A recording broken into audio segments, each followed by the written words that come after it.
My bestie is basically a living saint, soft voice, perfect manners, everyone adores her. Me? I trip over air and argue with customers for fun. So when we got sold into a brothel together, they thought she'd shine, and I'd embarrass us both. They were only half right. Ling Shuanyue and I were the two top courtesans of Wangxian Pavilion. She was alluring and delicate, while I gave off a cool, distant air. Not to brag, but the only reason we got along so well was because she was so genuinely kind she practically glowed, and I was so dumb it bordered on impressive. 01. Fang Mama, who had trained countless girls over the years, poured the most effort into Ling Shuanyue and me, and felt the most defeated because of it. She originally wanted to raise Ling Shuanyue into a pure, untouched white lotus, graceful and unsullied by the world. Instead, she ended up with a soft-hearted little fool who loved giving her money away. She meant to shape me into a seductive enchantress who could steal souls with a glance. Instead, she got a bottomless pit idiot who never stopped eating. As a veteran madam in the pleasure quarters, Fang Mama had a long-term vision. She understood early on that our line of work required diversity in beauty and personality, so she deliberately trained us in completely opposite directions. Ling Shuanyue studied the zither, strategy games, calligraphy, and painting. I practiced singing and performing. She memorized poetry and classical prose. I trained in water-sleeve dances and performance pieces. She diligently mastered the art of shedding tears like pear blossoms in the rain, fragile and moving. I worked hard on soft, flirtatious gestures, learning how to sway and charm. Only, the results weren't exactly impressive. When Ling Shuanyue played the zither, a single battle anthem would be so brilliantly performed that it made people's blood boil, as if they wanted to swear brotherhood on the spot and seal it with blood. And when it was paired with my sword dance, it was downright terrifying. Every note she struck, every drumbeat I stepped on, was firm and forceful, like we were about to take the audience's heads the next second. Seeing that technical training wasn't working, Fang Mama switched tactics and went for psychological warfare. She tried teaching Ling Shuanyue to play pitiful, to act wronged, to feign retreat in order to advance. But the girl opened her mouth sounding like some sour old scholar who'd studied for decades. One should speak one's mind openly in this life. How can one shrink and stammer, inviting others' contempt? So Fang Mama turned to me, teaching me how to flirt with subtle glances, how to manipulate hearts and get whatever I wanted.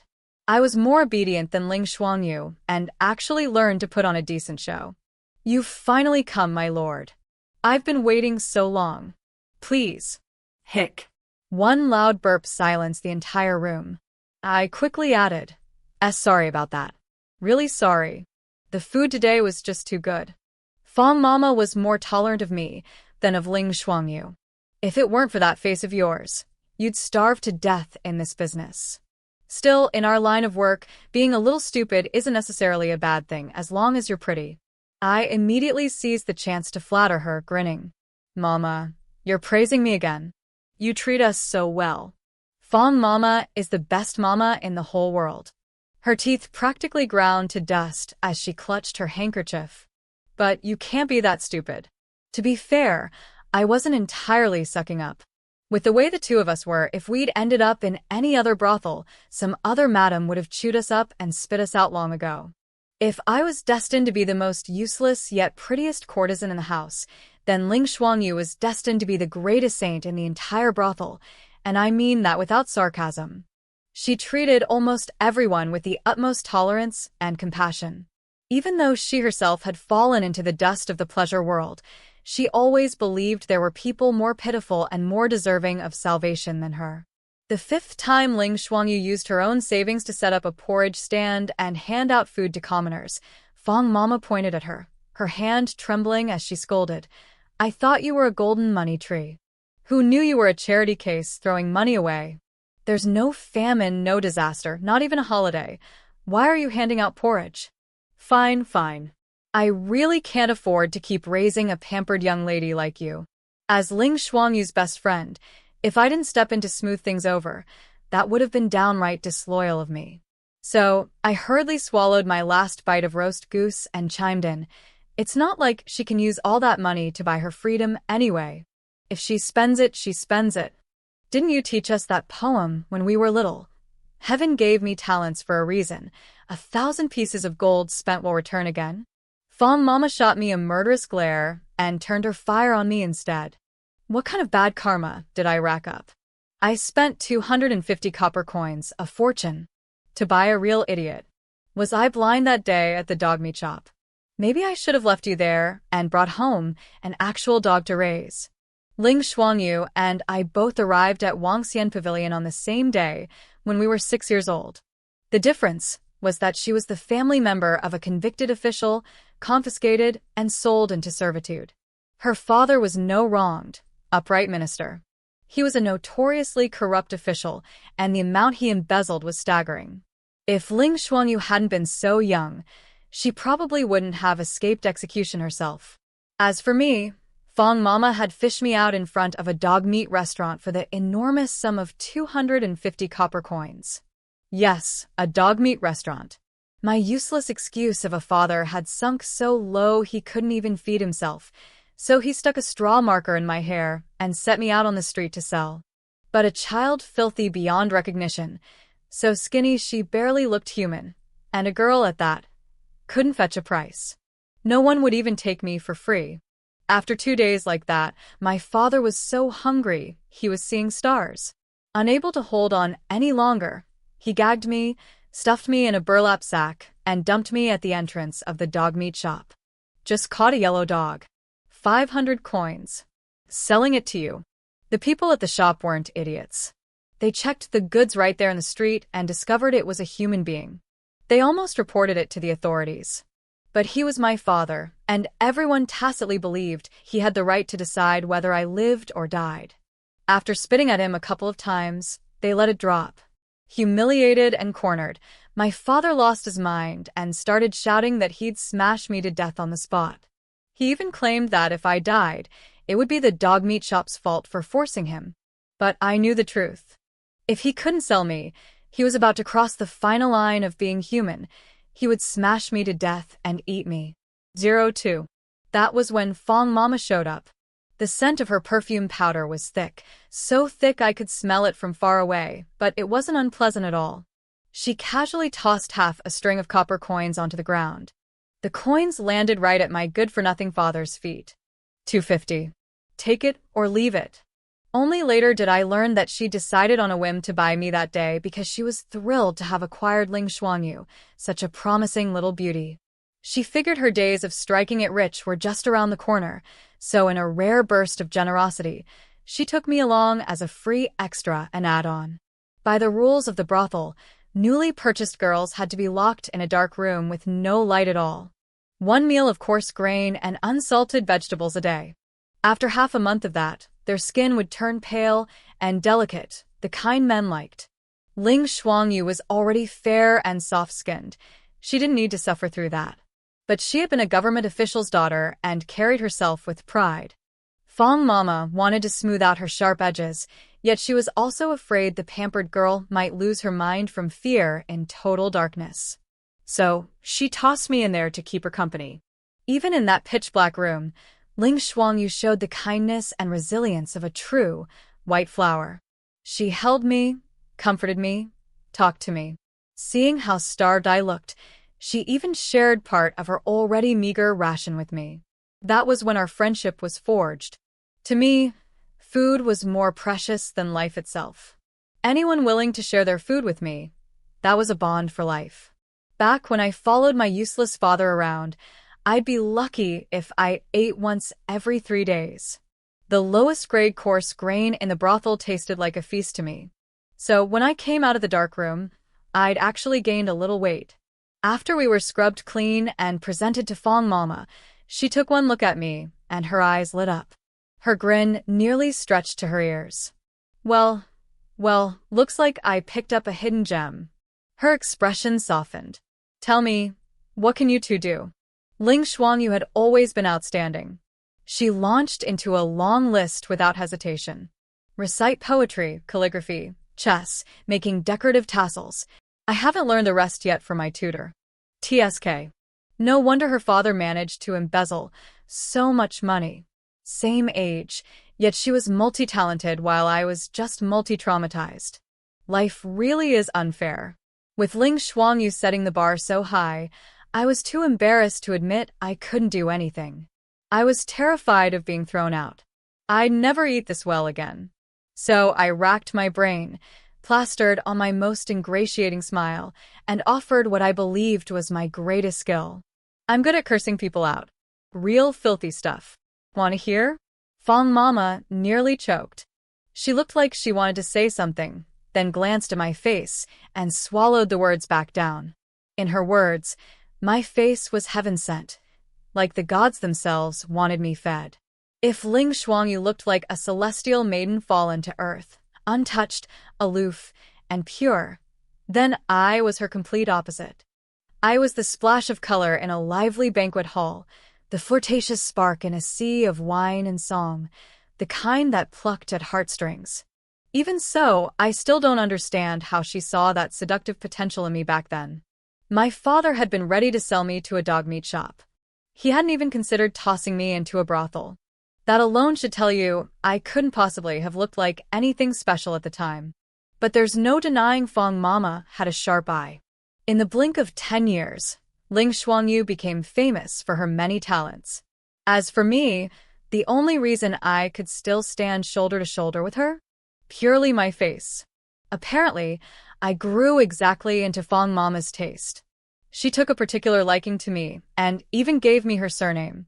I became Fang Miaosheng, the only girl in Wangxian Pavilion who shared her family name. But the one she truly loved in her heart was probably still Ling Shuanyue. I once heard from Bao Shu, one of the male attendants, that Fang Mama had a daughter in her youth who died young. Just like Ling Shuanyue, the girl had a small red mole between her brows. If Fang Mama treated me like half a daughter, then she raised Ling Shuanyue like her own flesh and blood. You could see it clearly in the way she positioned us. Ling Shuanyue was a qingguan, an entertainer who sold her art but not her body. I was a hongguan, the kind who would eventually receive clients.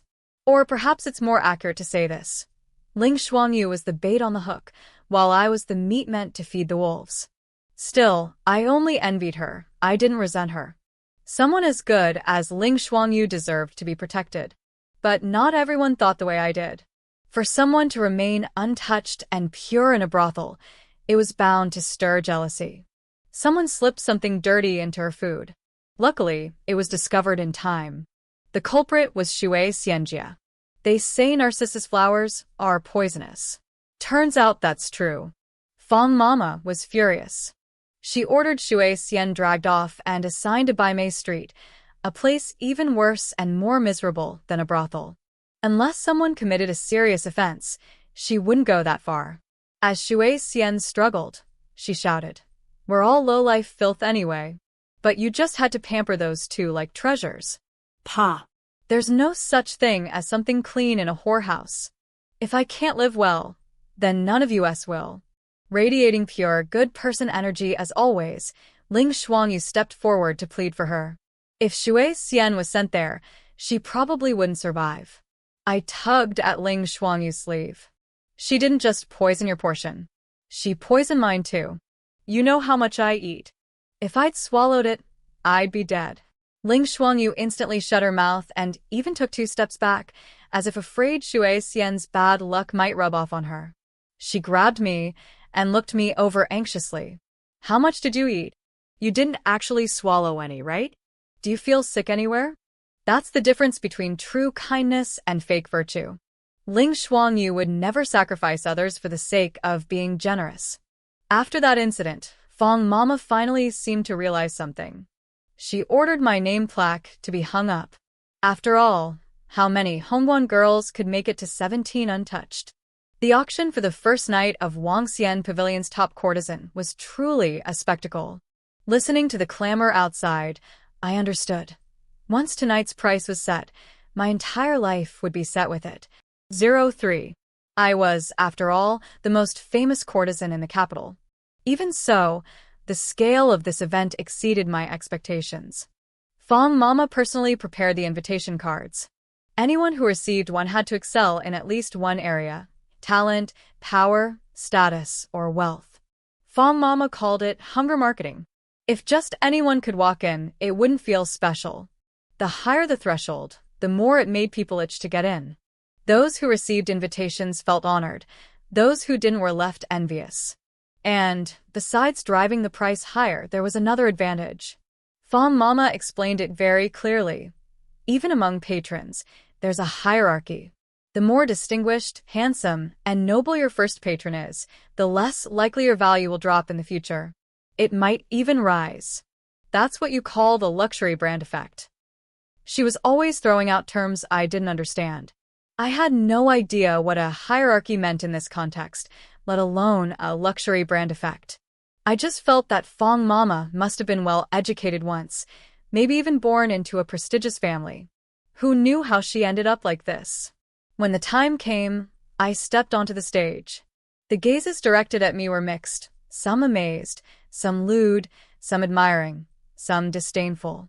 Suddenly, I felt like maybe I really was what Fang Mama called a luxury item. They coveted me the way they might fancy a fine set of jewels or a prized horse. I could be compared to anything, except a person. After they'd had their fill of looking, Fang Mama covered my head with a red bridal veil. In that crowded hall of guests, it felt as though I was being married off. As she adjusted the veil, she whispered in my ear, "See anyone you like? If you truly fancy someone, I can pull a few strings. They're all either rich or noble anyway. We won't lose out on money." The bidding rules at Fang Mama's house had always been different. After she announced the base price, the honored guests would write their bids on paper. The highest bidder would win. As for who that was, only Fang Mama knew. She'd come up with that method herself, quietly filtering out clients with unsavory tastes. No matter how much hardship the girls endured in daily life, at least on their first night, they wouldn't be humiliated. It was one of the few protections she could offer us. But this time, there was no room for any behind-the-scenes maneuvering. One young master broke the rules and shouted out an unprecedented price in public. No one dared compete. After all, rules set by the powerless only matter if the powerful choose to follow them. Otherwise, they're nothing but empty words. My eyes were covered by the red veil, so I couldn't see what he looked like. I only heard the murmurs of shock. Has the young Marquis gone mad? That price is enough to buy her freedom outright. Another voice countered. What do you know? The Yi family is filthy rich, and Yi Qingxian is their only son. He doesn't care about money. But he's not even married yet. If he brings home a courtesan before a wife, the old madam will beat him to death. Fang Mama was the first to react. Her voice rang out brightly. Congratulations to young Marquis Yi. Please ascend the pavilion. From the excitement in her tone, I could tell that this young Marquis Yi was not only generous with money, he must have had a good face too. Once upstairs, it was just the two of us. The veil was lifted, revealing a handsome face. For a split second, the smile I'd rehearsed became far more genuine. I had memorized my lines long ago. To be graced by your presence tonight is Miaosheng's blessing. It feels as though we meet again like old acquaintances, perhaps in a previous life. He interrupted me, a faint smile playing on his lips, his voice impossibly pleasant. We have met before. Not in a previous life, but in this one. Back when you were following... He paused thoughtfully, the smile deepening. Following the director of your establishment. Huh. That wasn't in Fang Mama's training. Fortunately, his face was striking enough to remember. I sifted through my memory. And yes, there he was. Back then, I'd snuck out to buy pastries and was dragged back by my ear after Fang Mama caught me. She scolded me the whole way. Probably too worked up to watch where she was going, she bumped into someone. Her perfume was overpowering. The man wasn't used to it and coughed, stepping back irritably. What kind of nose-blind fool are you? Even the cook in my house doesn't use that much spice when braising pig's trotters. Even though I'd just been scolded, I was still Fang Mama's most loyal lackey. I stepped forward indignantly. It wasn't on purpose. How can you talk to our director like that? He shot me a mocking look. No wonder you're so arrogant. So, you think you're important? Even your little maid talks this boldly. Which residence are you from? What courtyard? I replied, calm and righteous. A brothel. Well, technically, it is a courtyard, isn't it? That shut him right up. His eyes widened as if he couldn't believe someone could be so shameless in broad daylight. Just as I was savoring my victory, Fang Mama let out a deep sigh, swallowed her embarrassment, and dragged me away. Once we were far enough, she twisted my ear again. You little idiot. I've never seen someone so brazen. And now here he was, Yi Qingxian, the young master who'd lost that argument to me. Back then, I had no filter. Now that I was older, I'd finally learned what shame was. The delayed embarrassment burned so hot, I couldn't lift my head. To Yi Qingxian, though, it probably looked like shy modesty. I resorted to my usual tactic with Fang Mama, acting spoiled. Miaosheng meant no offense. Surely, young Marquis, you wouldn't hold it against a mere girl like me. It's late. I'll attend to you for the night. Yi Qingxian suddenly stepped back as if I might bite him. I have no intention of touching you. This is just for show. Keep your mouth shut, and we'll both be fine. If anyone asks, exaggerate. Say I'm as wild and outrageous as they come. Say I'm a complete scoundrel. If you behave, I'll keep you under my protection from now on. That way, you won't have to take abuse from that old witch. I realized the old witch he meant was Fang Mama. He must have seen her scolding and hitting me that first time and assumed that was my everyday life. I retorted, Mama is wonderful. And she's not old. He scoffed. That's strange. You defend her fiercely in public and private. Without her, you wouldn't have fallen into a brothel. Don't you resent her? Without Fang Mama, I indeed wouldn't be in a brothel. I'd be in a cooking pot instead. This young Marquis had probably lived a smooth life. Even the hardships he imagined were limited. In his eyes, my current life must already have been the worst possible fate. He had no idea that Wangxian Pavilion, this place of endless romance and indulgence, was, for me, a rare salvation. We sat face to face and talked the whole night. I told him how I'd been sold to a dog meat shop, how I'd been rescued, how I'd become a top courtesan. I told him how beautiful Ling Shuanyue was, how well Sister Cui Yun danced, how Sister Yun Qian was the most devoted romantic in our entire house. He told me many things too, but after I finished talking about myself, I fell asleep. I didn't hear a word. At dawn, he left. He gave Fang Mama a large sum of silver and forbade me from receiving any other clients. Everyone said I was impressive, binding a man's heart in just one night, making him throw money around for me. Fang Mama brought me a bowl of contraceptive herbal soup.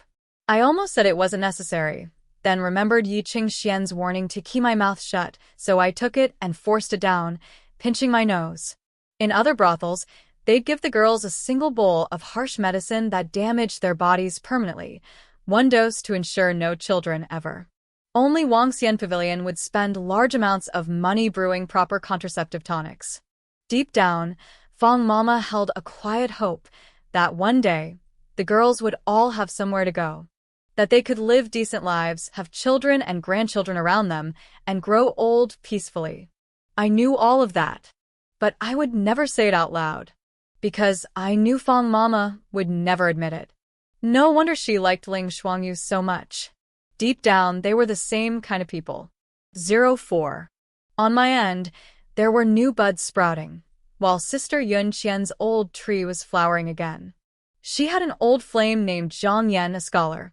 After passing the imperial examination, he hadn't visited Wangxian Pavilion to see Yun Qian. Today, however, not only did he come, but he showered her with honeyed words and affection. It turned out that this newly minted scholar had offended the Empress. Knowing that Her Majesty intended to establish a school for girls, he arrogantly spoke out in court. Ordinary women are shallow and crude.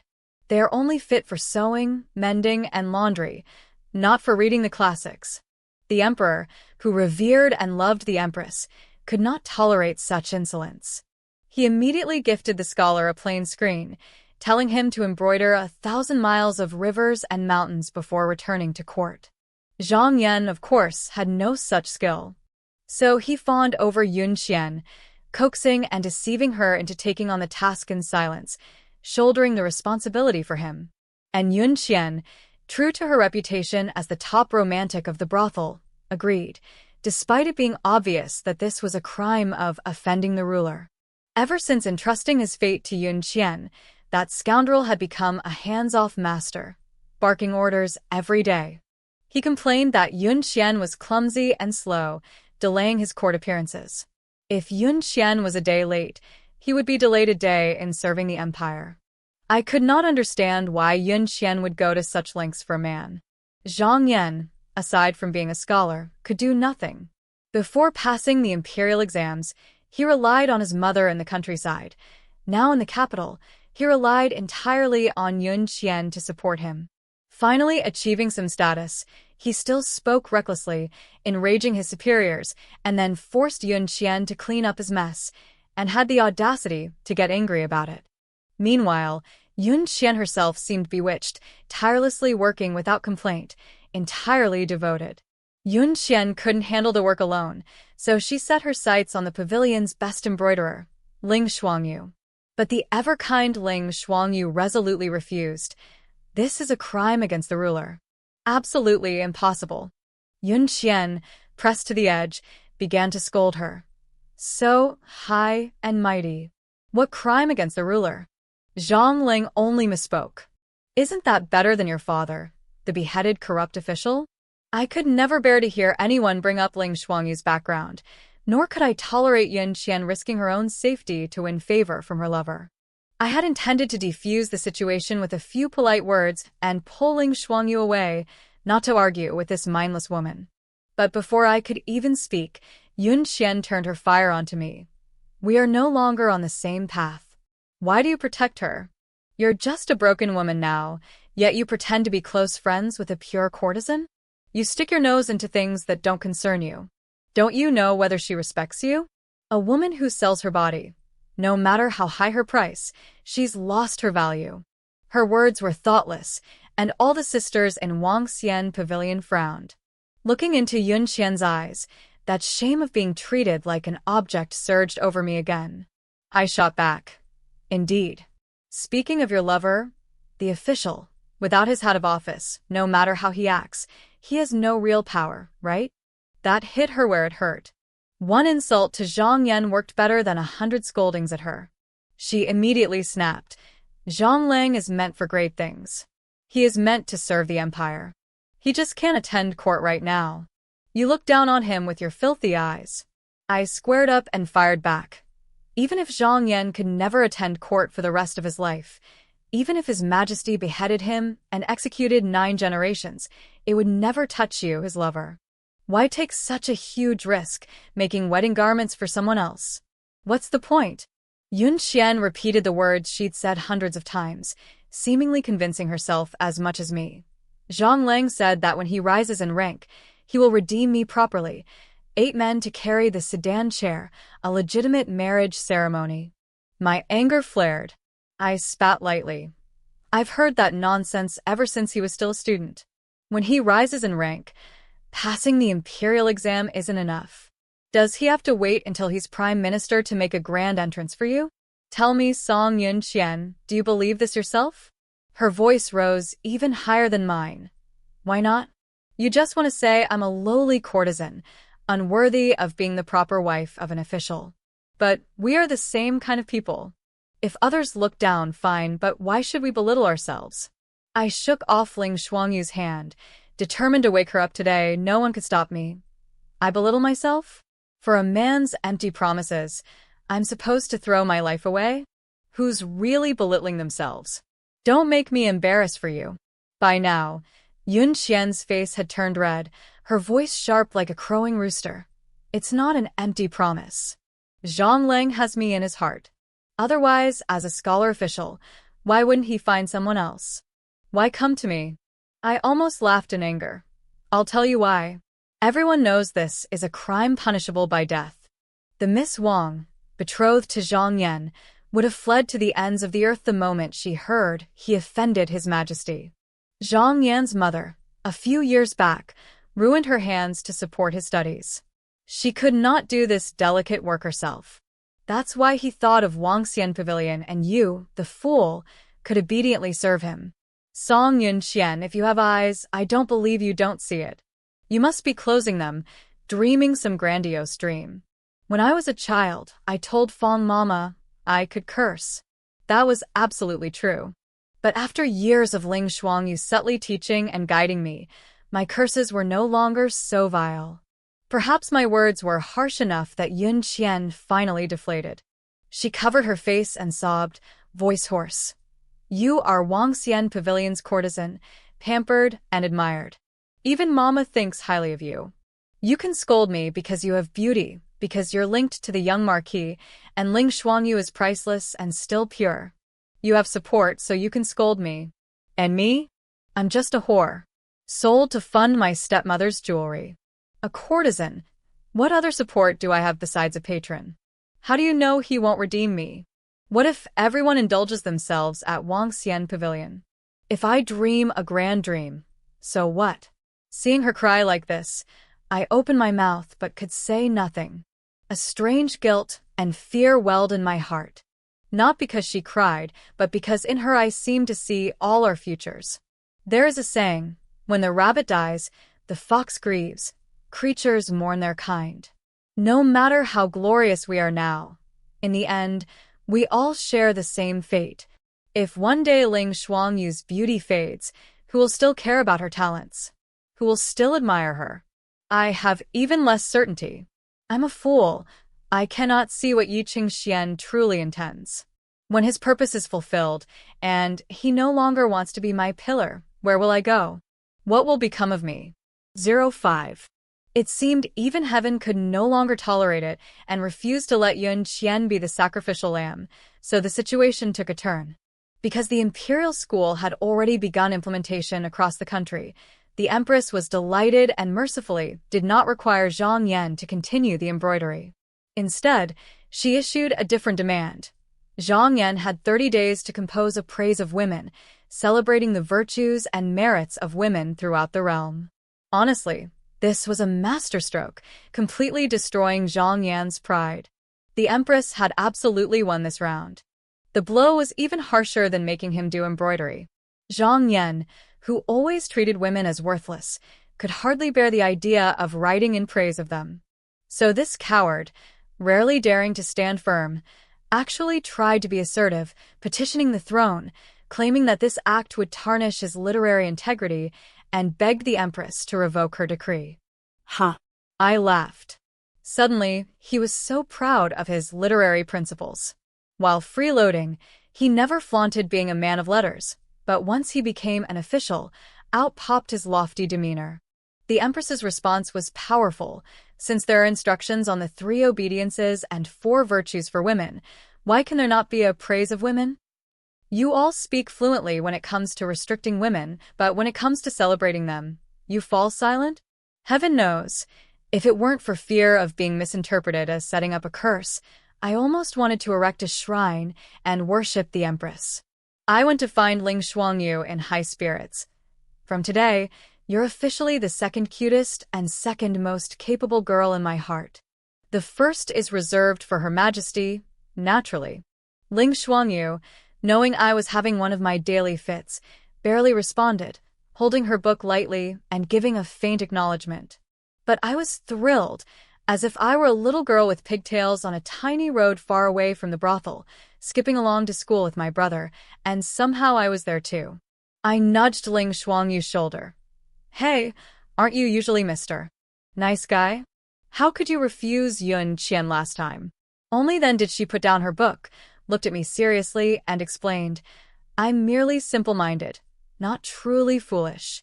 What she did, once exposed, would have brought disaster, not just on her, but on the whole Wangxian Pavilion. Sharing my excitement was Fang Mama, or rather, she outshone me even. That treasure-hunting, money-obsessed tigress actually agreed to close the pavilion for a day and threw a feast at her own expense, saying she wanted to drink with us until we were thoroughly drunk. She started off by guzzling liquor like crazy until she was half drunk. After all these years as a madam, Her drinking tolerance was immense. She could drink a lot without passing out, just giving herself a stomachache. Her mood was unusually good. Between fits of silly laughter, she murmured, "The girls are studying now, how wonderful. This world is finally improving. But when I first came here, why wasn't it like this? How did I end up like this?" With the same features and smile, she no longer seemed like a worldly madam receiving and seeing off clients. She looked like a naive, bright young girl, drunkenly pouting and complaining about injustice. She looked around at us, finally resting her gaze on Ling Shuanyue. You don't know. Like you, I've studied too. Don't believe me? Don't believe me? I'll recite a poem for you." No one doubted her. She just desperately wanted to prove it. She improvised a poem praising Ling Shuanyue. Within lies 1,000 contemplations, yet her heart remains pure and clear. From the tower, gazing at the moon, a fairy ascends upon the clouds. Perhaps mischief is human nature. At that moment, I jumped forward, grabbed her arm, and shook it. "Mama, what about me? You should praise me too." Fang Mama pondered for a moment before speaking. 9 parts beauty, half a touch of clumsiness, face like a shy lotus about to bloom. After saying that, she paused for a long while, as if unsure how to continue, then lifted her skirt and twirled around me twice. I wanted to come closer to see. Oh, what a fool, what a fool. The sisters laughed endlessly. I pretended to be angry and playfully snatched the wine cup from her other hand. "Mama is teasing me. I refuse, you won't drink today." I gave her a look, and Elder Xianchao stepped in to help. Fang Mama had an old stomach problem and had already drunk far too much today. Unexpectedly, she let us take the cup and suddenly hugged me, apologizing. "Sorry, Shengsheng. I didn't mean to scold you. I just couldn't remember how to continue. After all these years of drinking, my brain is ruined." It seemed her tears dampened my shoulder, and amid her sobs she murmured, "But I really did study. I studied for over 10 years.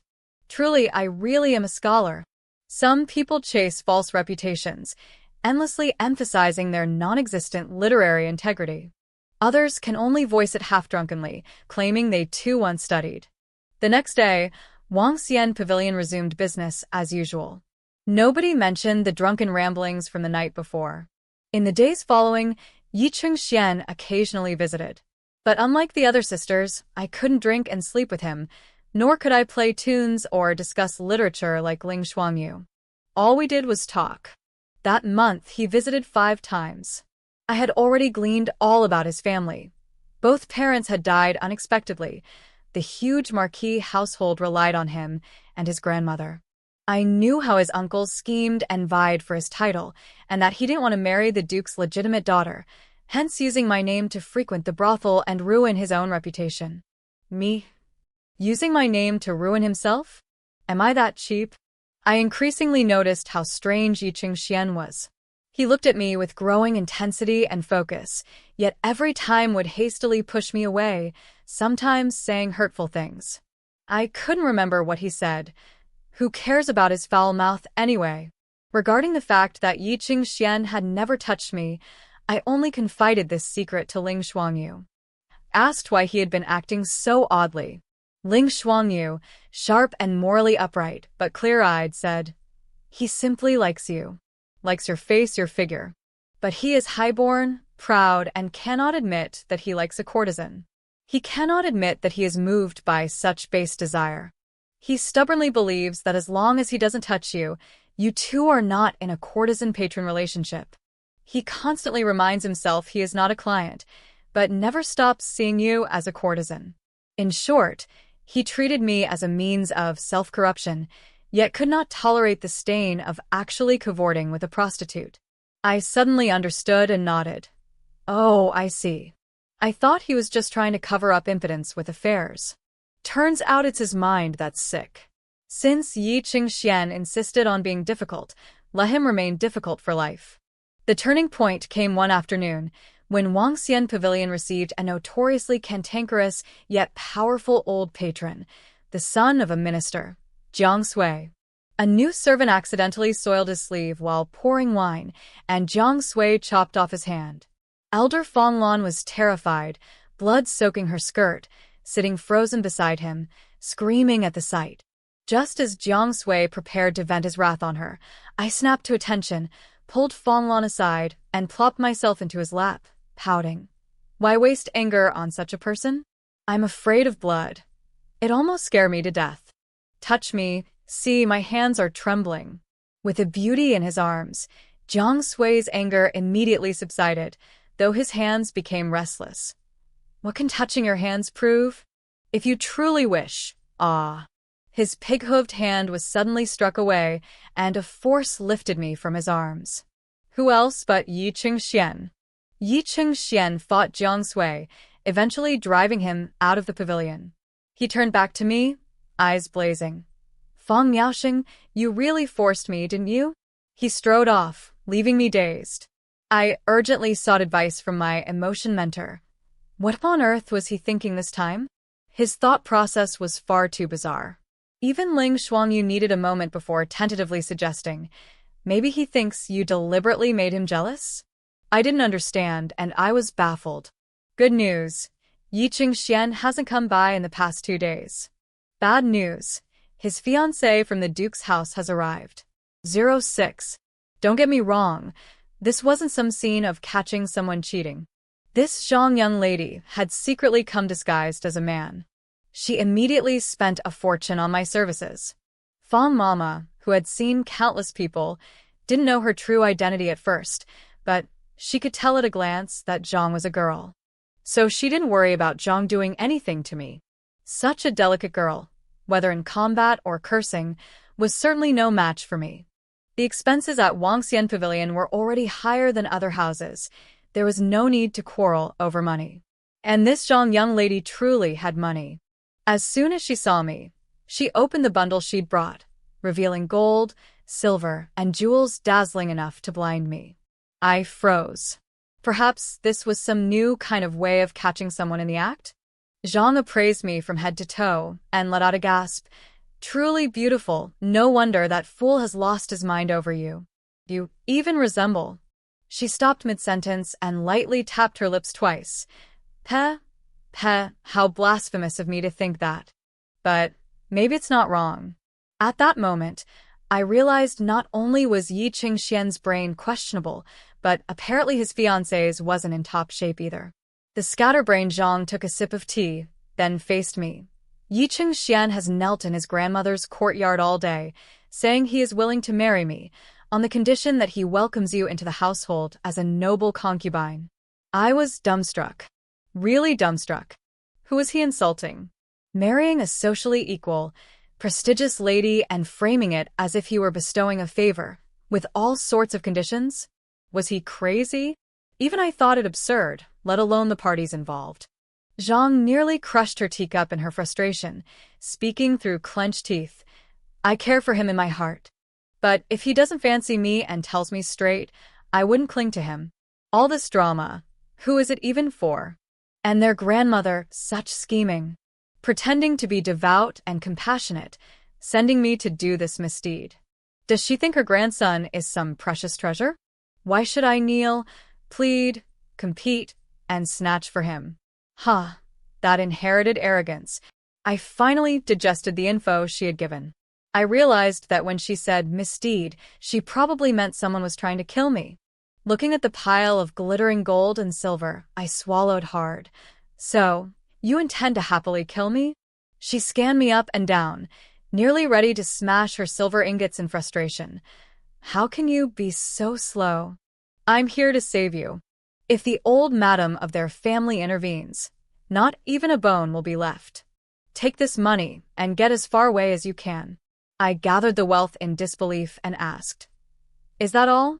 Perhaps not expecting someone as greedy as me, Zhang exploded. What do you mean? How much more do you want? This is already drawn from my private funds. If I'd known you were like this, I wouldn't have come. I just wish you survive, and go serve that arrogant jerk as his concubine. Now I was sure she wasn't a bad person. Even her curses were phrased kindly. She couldn't be too wicked. I counted on my fingers. Let's ignore everything else. No contracts, no travel permits, no registration, just money. You think a beautiful girl, flaunting wealth but with no skills and not too clever, would survive how? Zhang got angry, clearly unprepared for this angle. Maybe I didn't consider everything, but my intentions were absolutely good. My birth mother died early, my stepmother ran the house, no one taught me these things. I patted her shoulder. I know you mean well, but think, if we had other places to stay, who would end up in a place like this? We had no family, no clan, no backing, only countless cold stares and scorn for our past status. At Wangxian Pavilion, it was time that could kill us. Outside, it was society. Time kills slowly day by day. Society can kill in an instant. Even if I escaped, the Yi household could easily fetch me back. It only depends on whether he wants to. Their status makes anything easy. But for someone like you, saving me is difficult. Otherwise, you wouldn't have disguised yourself as a man to come. If Zhang were to redeem me using her status, then this pure, untainted girl would forever be associated with the word courtesan. As for Yi Qingxian, besides my face, what else could he possibly like about me? Even if he protected me as a concubine, once my beauty faded, once his affection waned, what would become of a courtesan kept out of sight? I thought for a long time and couldn't find a way out, but my words sparked an idea in Zhang. She suddenly slapped her forehead. Right. I can find someone with higher status than him. While gathering her belongings, she spoke excitedly. I have a way to save you. You and I, he won't get anything. I'll break this engagement and get us out of here. Their engagement was already set. Breaking it now would be trivial for the man, but the woman would suffer. But Zhang didn't care. Once broken, I'll enter the palace to serve the Empress. If they have the nerve to mock me there, I doubt I'll even hear it. Hearing Empress, I couldn't contain myself and asked more questions. Zhang's face flushed with excitement as she explained. One of the Empress's attendants is going to the border to follow the female general into battle. A vacancy finally opens, and it falls to me. I was stunned. Zhang was the daughter of a duke's household. Even serving as an attendant to the Empress would be a demotion in status. She would still be a maid, no matter how prestigious. I asked cautiously, Miss Zhang. She waved her hand. Don't call me Miss Zhang. I'm Zhang Jinshu. Who knows, in the future, we might. A bad habit. She stopped midway, muttering to herself. Almost forgot. Secrecy ensures success. Words bring failure. If I can't remember this, how will I survive at the Empress's side? After her little mental lapse, she sheepishly looked at me. What were you going to ask? I laughed awkwardly. Jinshu, if you go to the palace as an attendant, will your family even agree? Zhang pouted. Agree or not, as long as the Empress approves, I will. In that instant, I liked her even more. She loved the Empress as much as I did. Once Zhang Jinshu started talking about the Empress, she went on, forgetting all her earlier self-reminders. I won't just serve as an attendant. The Empress said, when the time is right, she'll pave the way for me to enter the court. I'll be the first, and later there will be thousands more. She also said, if there are no women in high positions, the world will remain men's world. What the Empress and I are plotting is the position in the court. Zhang was efficient. The next day, someone from the palace arrived, saying the Empress had requested me to perform in the palace. Not just me, the whole Wangxian Pavilion was stunned. I confirmed several times that they really meant me, not Ling Shuanyue. What could I do? Ling Shuanyue could perform gracefully in court, but if I went, I would only embarrass myself. My repertoire was hardly suitable for the refined court. Imagine me singing brothel tunes in front of the Empress. Wouldn't the Emperor have me executed? Even worse, if I performed a courtesan-style dance in front of the Emperor, the Empress wouldn't let it slide either. The only thing I could do with a sword would likely be mistaken for an assassination attempt. I couldn't just stand there smiling, letting them admire my face. I never imagined someone would actually try to make something out of my face. Alright, dear viewers, things are about to get really intense. Imagine standing in a grand palace, performing for the highest ranks, and suddenly, chaos erupts. Let's see how our heroine navigates danger, drama, and the unexpected favor of the Empress herself. 07. The Empress and the female general were sisters, twins born of the same womb, with an exceptionally close bond. The general was about to return to the border, and the palace banquet was held as her send-off. After careful consideration, I decided to perform a sword dance.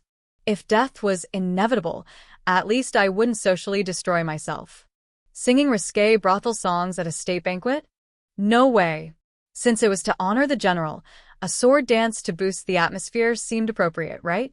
During the performance, I was fully immersed, occasionally sneaking glances at the Empress. She was too far away to see clearly, but surely, she looked stunning. Lost in imagining the Empress's beauty, I suddenly heard a shameless voice. They say the female general resembles the Empress, but judging by this dancer's eyes, she even looks more like the Empress. Hearing this madness, my hand almost slipped, sending my sword flying straight into his forehead. Daring to claim the Empress's eyes resembled a courtesan's? How drunk was he? I still wanted to live. My legs went weak, and I dropped to my knees, not even daring to speak, only repeatedly kowtowing. The hall fell deathly silent, every sound of my head hitting the floor echoing. The female general smashed her wine cup first. Her face, bearing 8 parts resemblance to the Empress, was full of anger, not directed at me, but at the speaker. People can resemble each other, things can be similar. That's nothing rare. The real fear is some people aren't human themselves and don't treat others as such. The man seemed to wake from a dream, finally kneeling to apologize to the Empress. Yet his words remained audacious. I spoke foolishly in drunkenness. Your Majesty, please forgive me. Recently, the Empress has raised women to such high esteem, with students and female attendants alike. Naturally, I thought any woman could soon be compared to the Empress herself. I buried my face further, wondering, why is he like this? Isn't his mother a woman too? The Empress raising women is basically elevating his own mother. Why does he act like the Empress killed her? The Empress was so angry she began coughing. The Emperor looked concerned, raising his hand to comfort her, then spoke. Princing, if you knew you were drunk, why not leave to rest and change? Why stay here to speak shamelessly and annoy others? Even unintentionally, you've offended heaven's authority. One cannot simply dismiss drunken words. Ah, so it was the Emperor's uncle.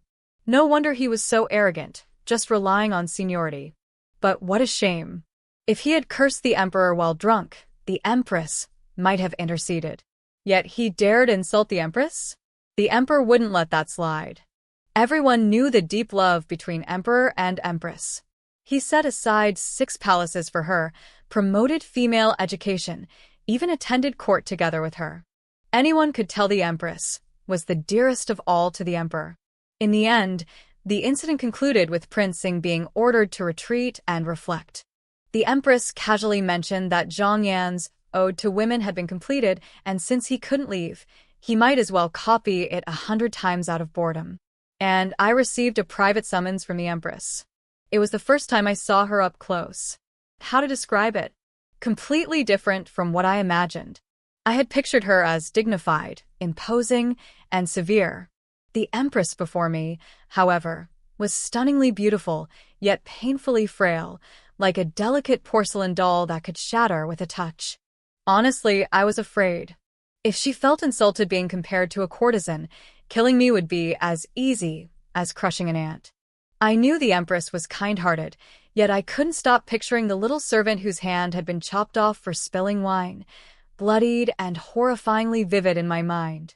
Driven by survival instinct, I did something very foolish. I knelt, removed the golden hairpin from my head, and held it up with both hands. I am guilty, for my face has stirred scandal and caused embarrassment to noble people. If your Majesty feels troubled, you may destroy me. I am but an ant, begging only to survive. The Empress touched the golden hairpin, held it in her hand, lifted my chin with her other hand, and studied my eyes for a few moments. Then, surprisingly, she praised it. Beautiful, I like it. I wasn't sure if she meant the hairpin or me. She calmly placed my golden hairpin in her own hair, then took a high-quality jade hairpin from her own head and personally fastened it for me. Give me the gold one, and I'll trade this for you. The Empress, so regal and precious, actually swapped jewelry with me. I was dumbfounded. She studied my face carefully, then said, "Why care about the spiteful remarks of others? If even that upsets you, you'll meet an early demise. If someone questions your beauty, the proper response is to gouge out their eyes and pull out their tongue, not ruin your own face." In my odd gaze, the Empress spoke to me about the brothels.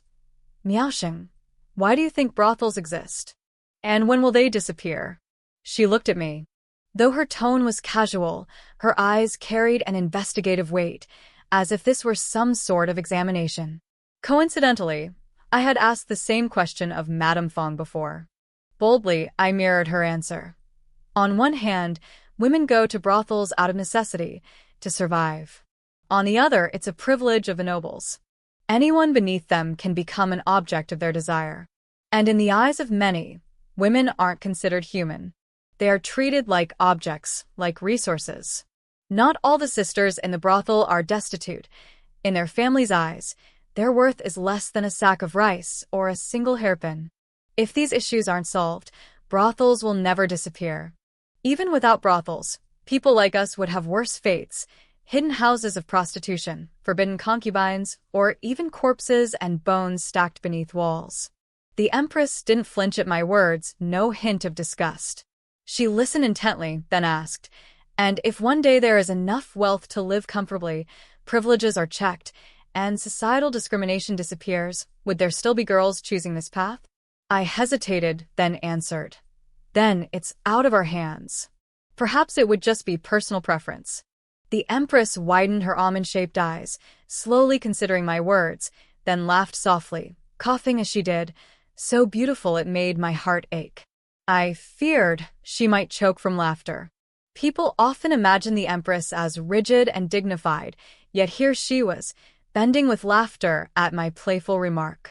Even the oppressive, gilded corridors of the palace could not contain the freedom of her spirit. I realized then that frailty and vitality could coexist in one person. I lowered my eyes in quiet admiration. The Empress was truly held back only by her delicate body. Once her laughter subsided, she rubbed her chest, recovering her breath, and remarked with awe, "Jinshu said you were dull? I think, Miao fits you perfectly." Blushing, I shyly admitted, "I merely repeated what I heard from others. You, Your Majesty, are the truly remarkable one. Your words and actions have changed countless fates." The Empress shook her head. "But even that is far from enough. Even if measured by my life, the road ahead is long and endless. Yet all roads are walked by people. If I take one step further, those who come after will be closer to the destination." She lifted her hand, touching the golden hairpin we had exchanged. "Miaosheng, if I give you the chance, would you take one more step for me? To create a safe haven for women, so they never have to sell their bodies to survive?" Sunlight filtered through the window, casting a gentle glow on the Empress. I was stunned, and a line Madam Fang had taught me popped into my head, already knowing the vastness of heaven and earth, still cherishing the green of grass and trees. In the Empress's eyes, noble women are human, and women from brothels are human too. They all deserve respect. Moved by her sincerity, I nodded, yet couldn't resist asking, "But Your Majesty, why choose me?" The Empress didn't show impatience. People cannot act for what they've never seen. I have thousands of followers willing to do this for me, but they will never understand your suffering, never empathize with the women who endure hardship. Her tone softened with a teasing smile. "Besides, Jinshu recommended you. If you fail, I won't be angry, but she might be the one to pay the price." I realized Jinshu's plan to find someone of higher status to handle the Yi family really meant the Empress herself. I knocked my head rapidly and loudly. "Miaosheng is truly fortunate, willing to serve Your Majesty, seeking guidance in all things, to learn how to proceed." The Empress spoke slowly and clearly. "As you said, there are 3 obstacles: livelihood, power, and societal norms. The first two aren't yours alone to fight. You need only manage your livelihood. Most matters in this world can be solved with money. Everything sounded fine, but when she mentioned money, I faltered. Your Majesty, I may not have that ability. She laughed at my expression. I will provide the capital, the shops. You'll take the lead, set an example, show the way. You will give others a path forward. Not just for you, but for all girls in the world. From commodity to merchant, the road won't be easy. Many won't want you to succeed. Miaosheng, can you endure the hardships and cold stares along the way? I met her gaze and promised. If the path is set, I will face life and death without regret, ensuring the abandoned have a home. Good, the Empress said, her voice stronger. This jade hairpin shall be my pledge. If you succeed, your future will not be inferior to Jinshu's. This was the first time I heard her refer to herself as I in this formal sense, honorific and heavy with promise. Yet I had one more request. Kneeling, I said, I dare to beg another favor. All the sisters in Wangxian Tower may redeem themselves with money, but Ling Shuanyue is a slave due to guilt. Only your Majesty can forgive her. Miaosheng is foolish, but I have heard it said parents' crimes are not the children's. I beg your Majesty. The previously gentle Empress now radiated authority. Though her tone was soft, the pressure made it hard for me to lift my head. Do you understand? Misfortune may not reach children, but benevolence may not either. Her father oppressed the people of Jiangning, yet Ling Shuanyue was raised pampered on their suffering. Though she bears no guilt, she cannot escape. I may forgive her, but what of the people harmed? I clutched my palms, trying to steady myself. It is just that the guilty must atone. Redeeming one's life is easy, redeeming one's sin is hard. If Ling Shuanyue falls into the brothel, she redeems merely the sin of being a possession. Your Majesty is merciful. Why not give her a chance? I am clumsy and coarse. She can help me accomplish greater deeds. A long silence followed. Just as I despaired, I heard a note of satisfaction in her voice. Not bad. Loyal, courageous. I have not misjudged you. Miaosheng, never say you are foolish again, or you question my judgment. The Empress stood and helped me up. I permit her to leave Wangxian Tower, but her status as a slave will not be revoked. When you have truly fulfilled your promise, I will personally issue her pardon. Remember today's heart to redeem her, and use that heart to rescue every woman in distress. One day, I hope she will be the last woman you redeem. Miaosheng, do you understand my intention? I nodded firmly. Miaosheng remembers.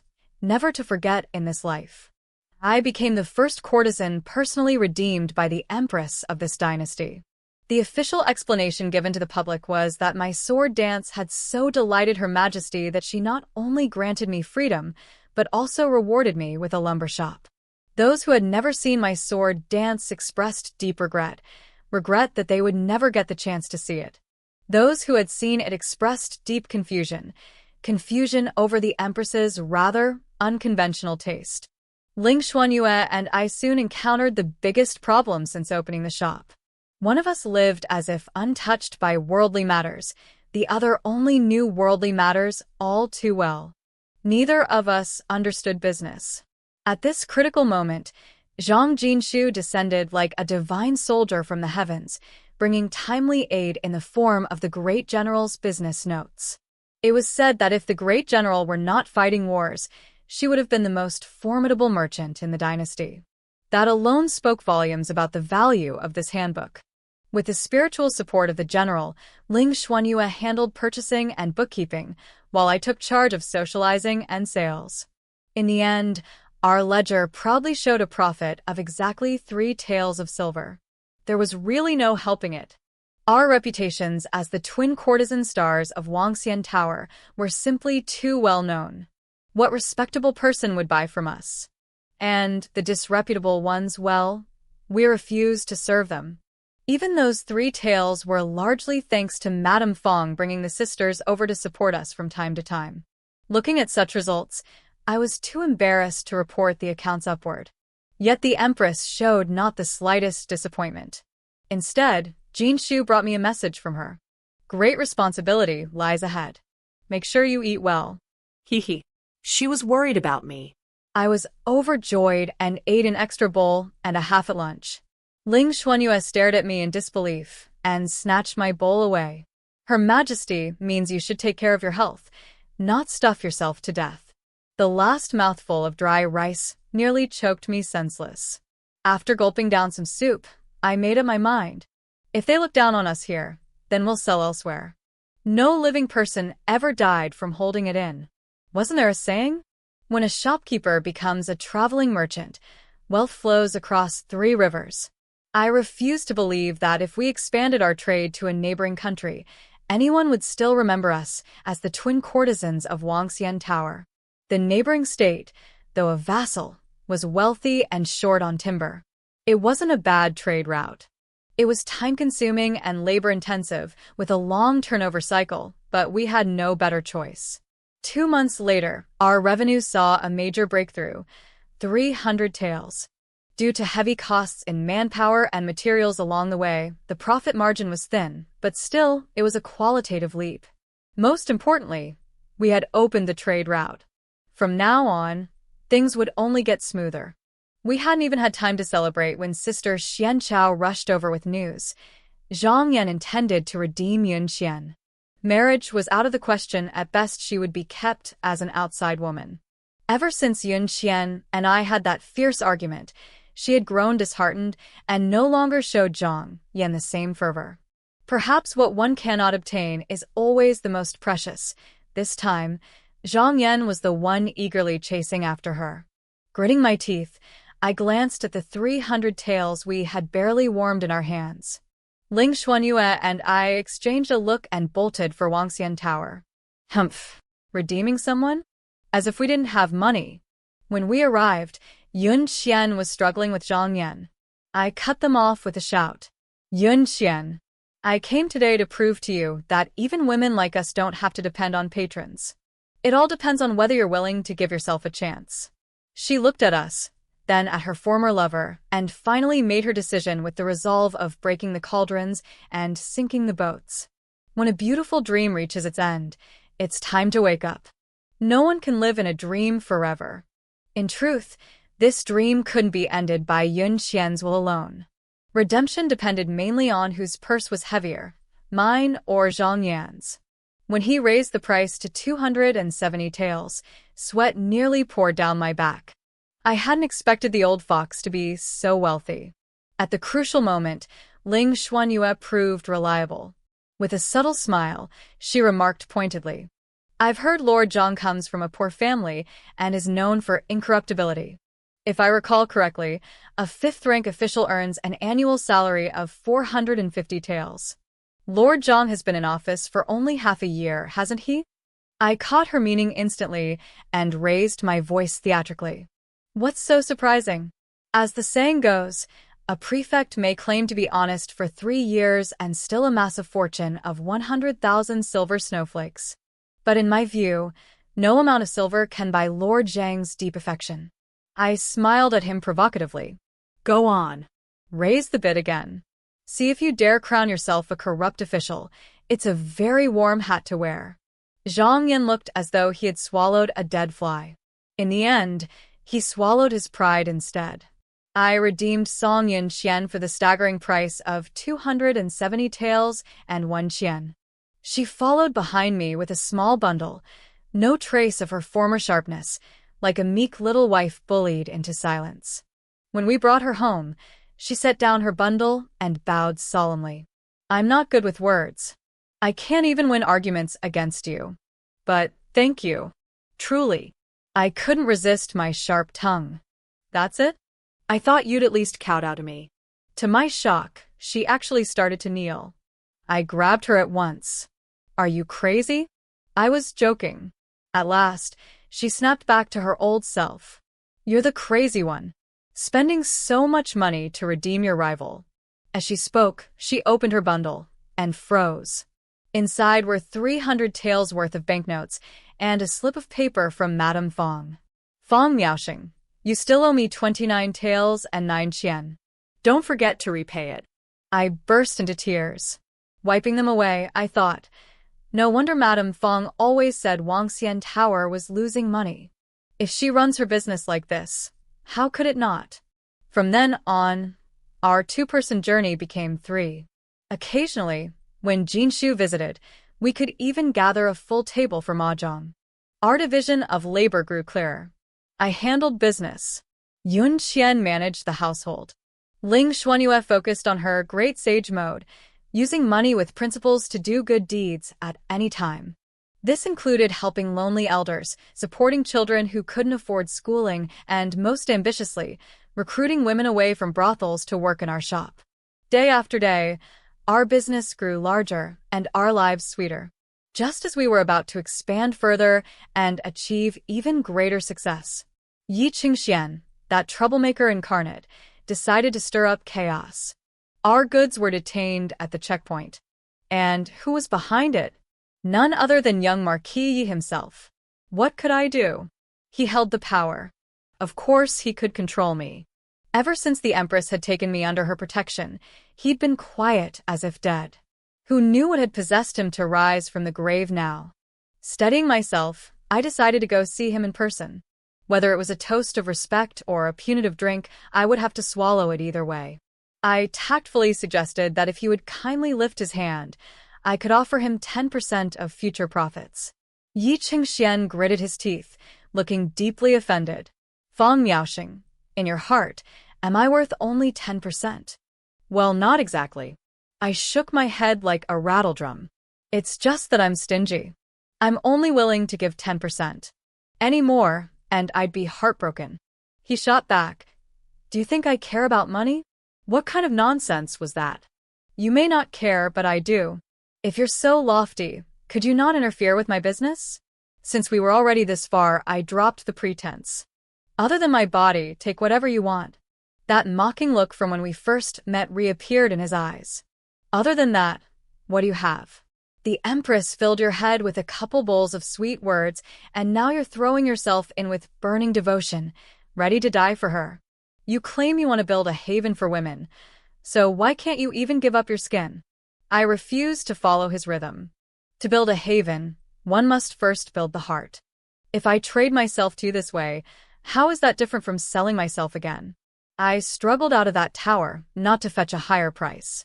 I had told myself before coming to remain calm, to endure if I could, but I failed. Dragging respectable women into the mud, persuading aging courtesans to turn virtuous. Young Marquis, you truly have a peculiar hobby. You used to avoid me like the plague. Now you threaten and entice me. What am I to you? Am I destined to be despised and belittled? When I was a courtesan, he was the patron who pretended to be aloof. Now that I had left that life, he clung to me relentlessly. What did he take me for? My eyes reddened despite myself. Why? Why must I still suffer this humiliation? Yi Qingxian panicked. I never meant. I just wanted you to come see me of your own accord. I was angry that after leaving me, you didn't pine away, didn't fall into ruin. He was angry that I had not starved or languished without him. Angry that I was thriving. Angry that he liked me, and I did not return the sentiment. Ling Shuanyue hadn't wasted all those years learning Madam Fang's strategies of striking at the heart. She had simply disdained to use them. But before I came, she taught me 2 tricks. A timely tear and a touch of vulnerability could stir a man's guilt remarkably well. I employed them with skill. If a man enduring humiliation is called bearing a burden, then when a woman lowers her posture to achieve something, what is wrong with that? Seeing my goal within reach, I withdrew the tears and spoke pitifully. I just want to live better, and let others live better. I want us all to live like human beings. What have I done wrong for you to hold on to me like this? Noticing his resolve soften, I used the second move. No man is immune to a flattering crown. I know the young Marquis is a most honorable man. We sisters are already unfortunate souls. Why trouble us and diminish your own status? You have always shown kindness to the poor and weak. You once took care of me. Miaosheng remembers and is deeply grateful. After this combination strike, Yi Qingxian finally relented. I will release the goods. Fang Miaosheng, I'll watch and see how far you can go. Having exhausted Ling Shuanyue's 2 techniques, I was nearly out of ideas, but climbing all the ladder stands is my nature. The Yi family's trade caravans are the largest, with the widest connections. I humbly ask the young marquis to look after us in the future. If you are willing to cooperate, I will thank you on behalf of all the sisters. The calculation and flattery in that sentence were obvious. Yi Qingxian wasn't a fool. I was gambling that he had at least a little sincerity toward me, enough to let himself be used.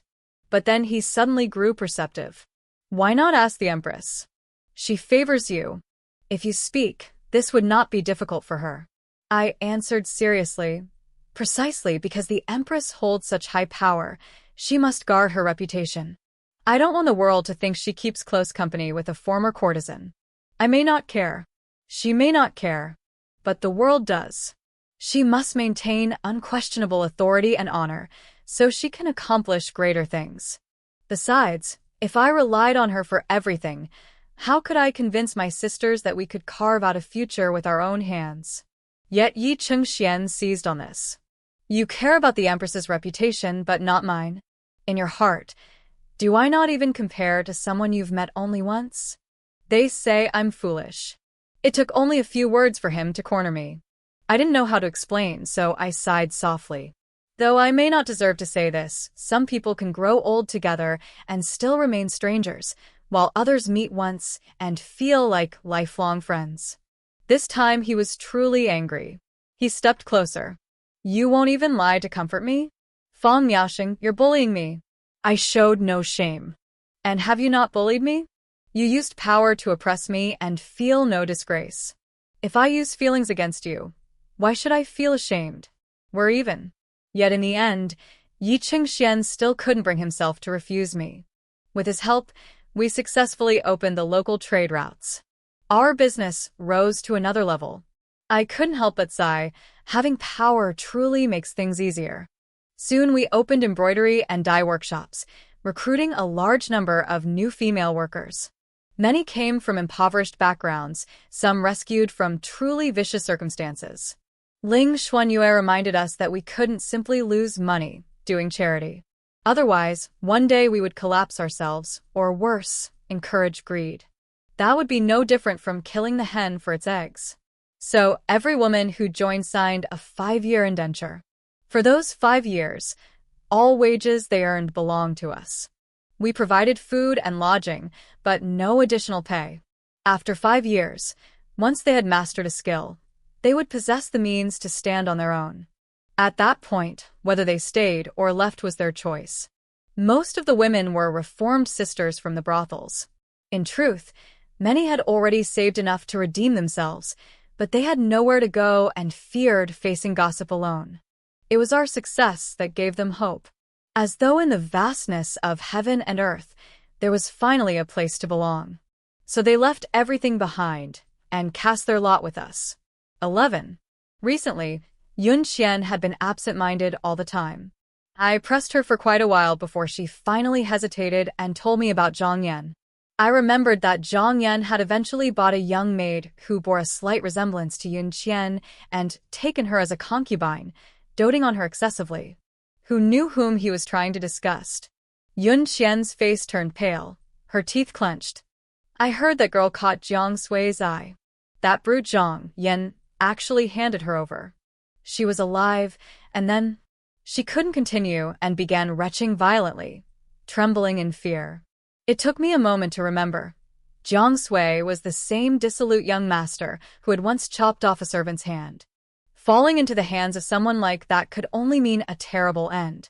Yun Xian grabbed my hand, tears falling in heavy drops. If it had been me back then, Miaosheng, when we were so busy with business that our feet barely touched the ground, and we lay awake worrying every night, I regretted it. I thought if I had gone with Zhang Yan then, maybe I'd be living in luxury now. But it turns out men can't be relied on. In the end, you can only rely on yourself. I patted her back gently to soothe her. I know. Don't be afraid. It's all in the past. You'll never be trapped in that nightmare again. Yun Xian was closest to Sister Fang Lan, so I took her to Wangxian Tower to see her. hoping Fanglan could comfort her. Sister Fanglan also shared good news. She had finally saved enough money to redeem herself. Once she settled everything tomorrow, she would come join us. Yun Xian immediately brightened. We chatted and laughed for quite a while before parting. But the next day, instead of Fanglan's arrival, we received news of her death. Not only had Fanglan died after we left, but the money she had prepared for her redemption had vanished as well. Since Yun Xian and I were the last to see her, we were naturally accused of being the murderers. The authorities claimed we had killed her for her money. But from the state of Sister Fanglan's body, it was clear she had been tortured to death.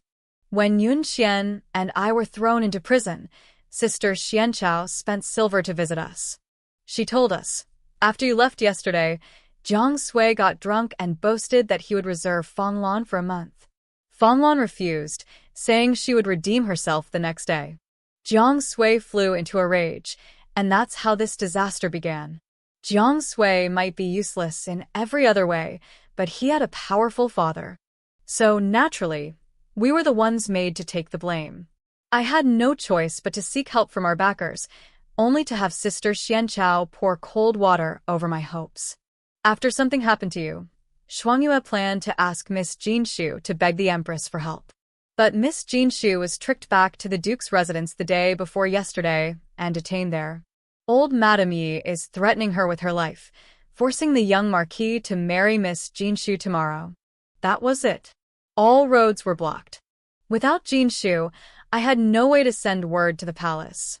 And with Yi Chengxian confined and forced into marriage tomorrow, that path was cut off too." Seeing my anxious expression, Sister Xianchao hurriedly added, "Don't panic yet. Shuanyue is still working outside.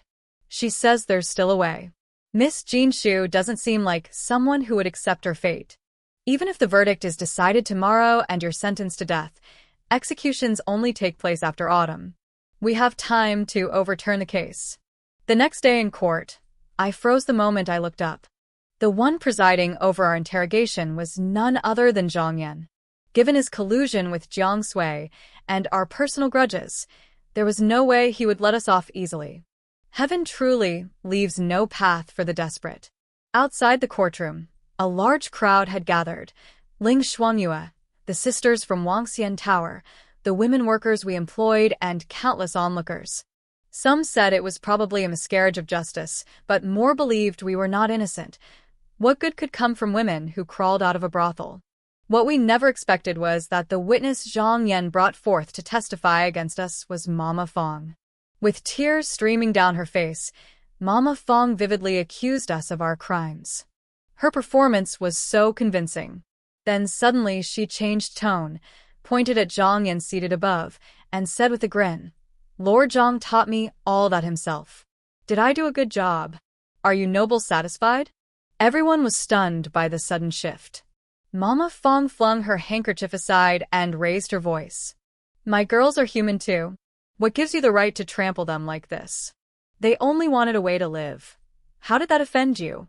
Since you summoned me as a witness, I'll make it clear today. Listen well. Jiang Sui killed her.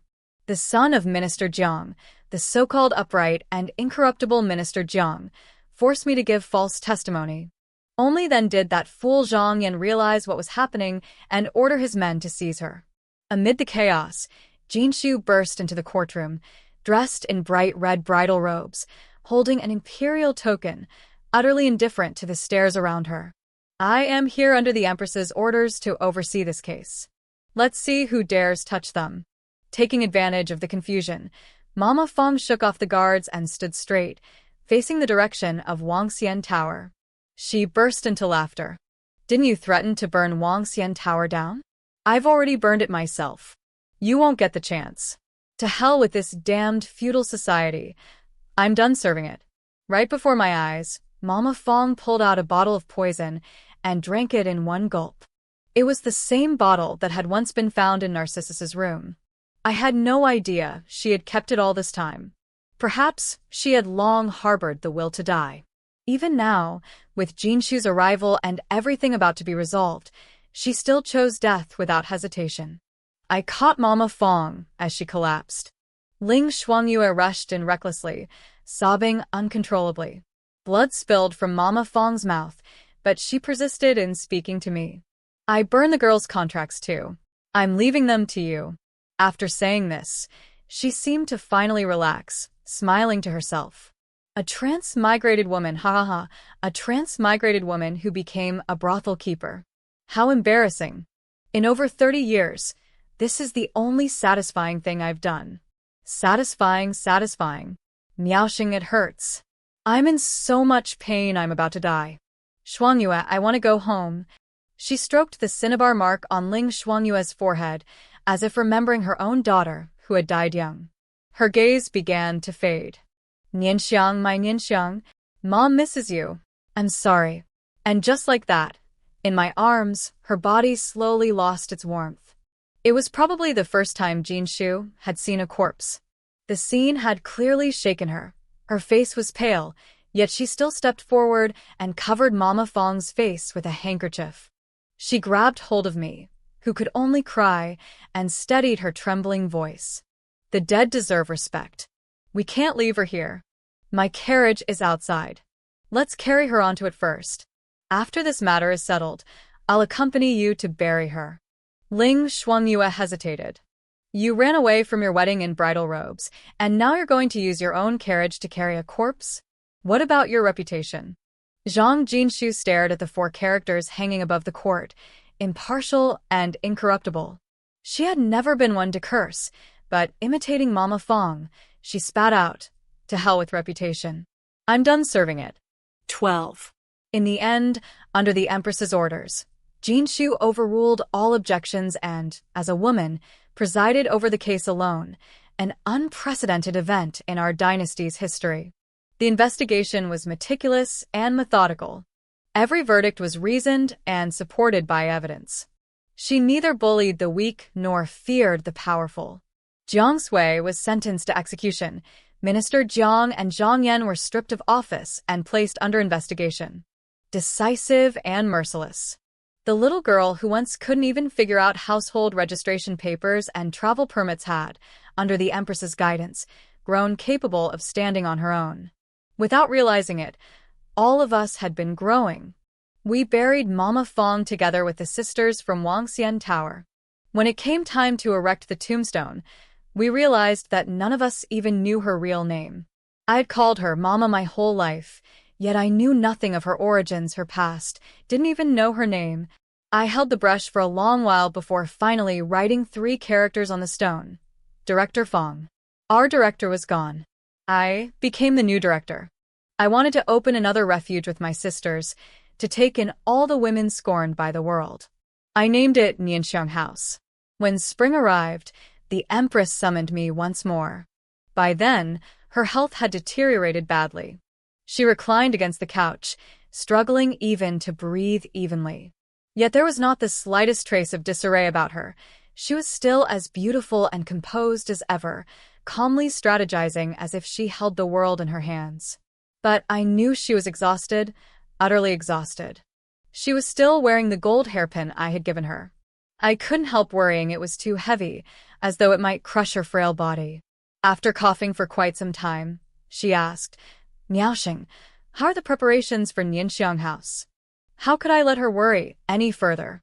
I quickly replied, Your Majesty, please don't concern yourself. Everything is going well.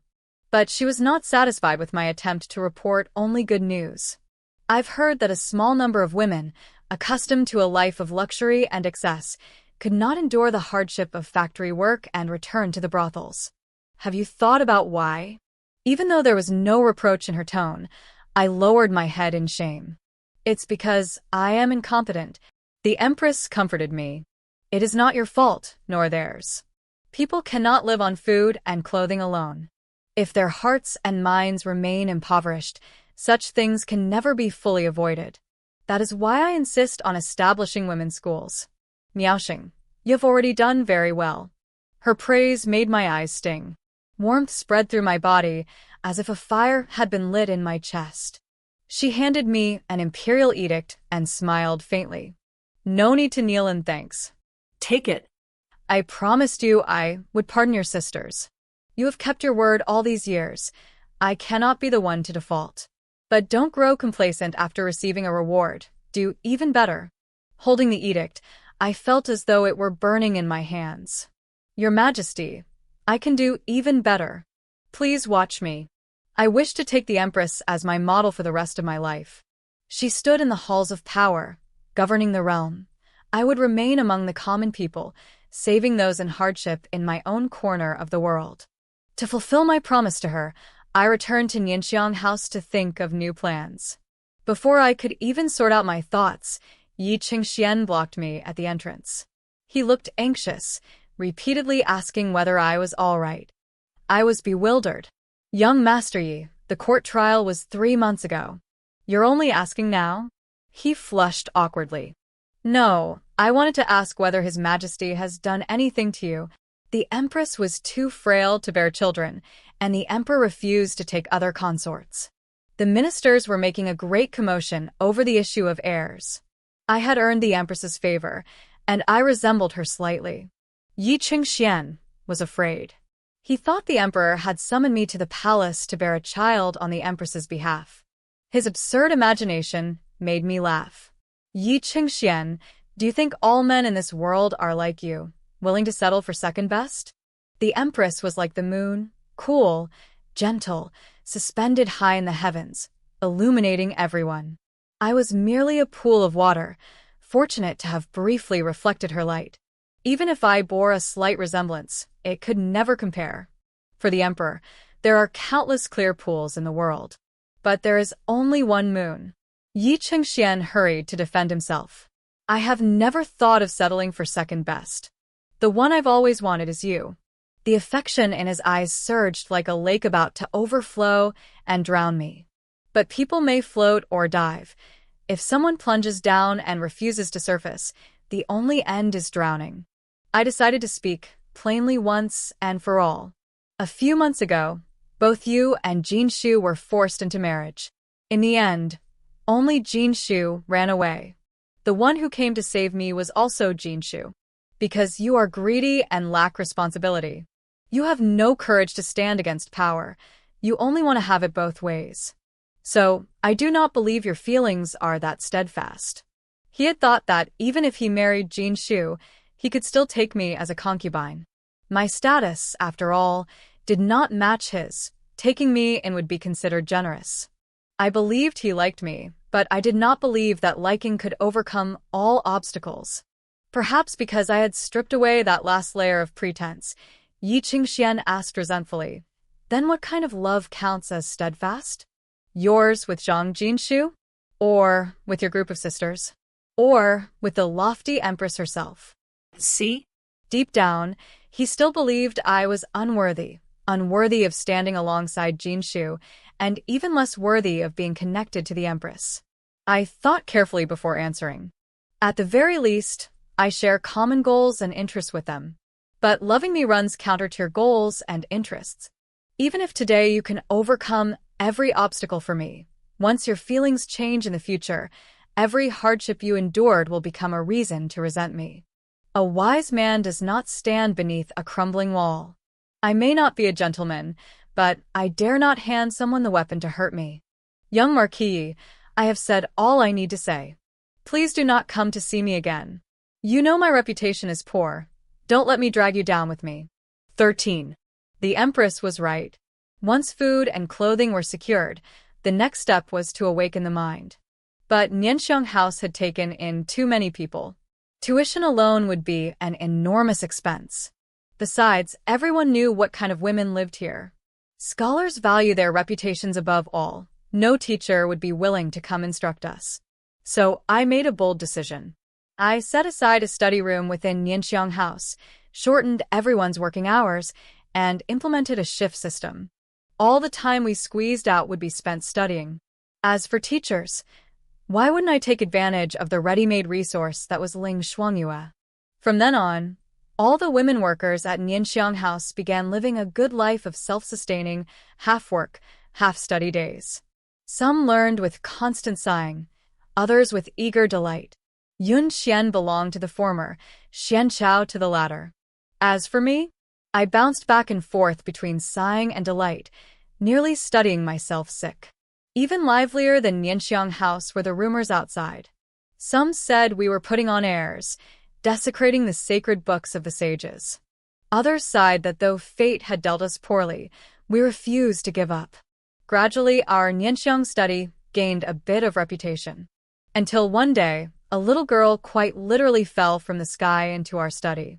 Well, that's not entirely accurate. She fell off the top of the wall. It seemed she had been lying there, secretly listening to our lessons for quite some time. Ling Shuanyue brushed the dust from her clothes and asked gently, "Little sister, what's your name? Why aren't you attending school? Why sneak here to listen?" The girl's voice was thin but not timid. "My name is Arya. My father won't let me study. And I don't even have household registration." Even though His Majesty and the Empress vigorously promoted women's education, people's thinking could not change overnight. Many still denied their daughters the chance to study. Some did not even register them in the census. As the Empress had said, this road would be long. Suddenly, Arya knelt. "Director, could you let me study here?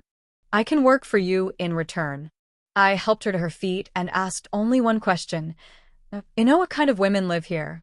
If word gets out, people will say you studied alongside prostitutes. Aren't you afraid?" Arya was resolute. "Reading and learning are mine. Gossip and slander belong to others. I can't control what others say. I can only take care of myself." I had thought Ling Shuanyue would object. To my surprise, she was the first to support her. "Good. Who says we cannot teach a decent family's daughter? If we shut ourselves off and refuse others entry into this study, then it will forever be a prostitute school, not a women's school." I had always thought Ling Shuanyue was admirable in every way, except for being somewhat rigid and old-fashioned. Yet this time, the stubborn old fossil was me. Later, the girl called Arya became the first student from outside to enroll in Nianxiang's study. Then came a second, a third. Many years passed. Our business flourished, and the study's reputation grew.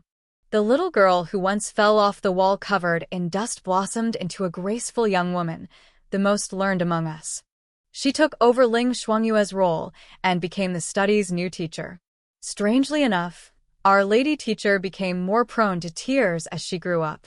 At the last poetry gathering, we plied her with wine.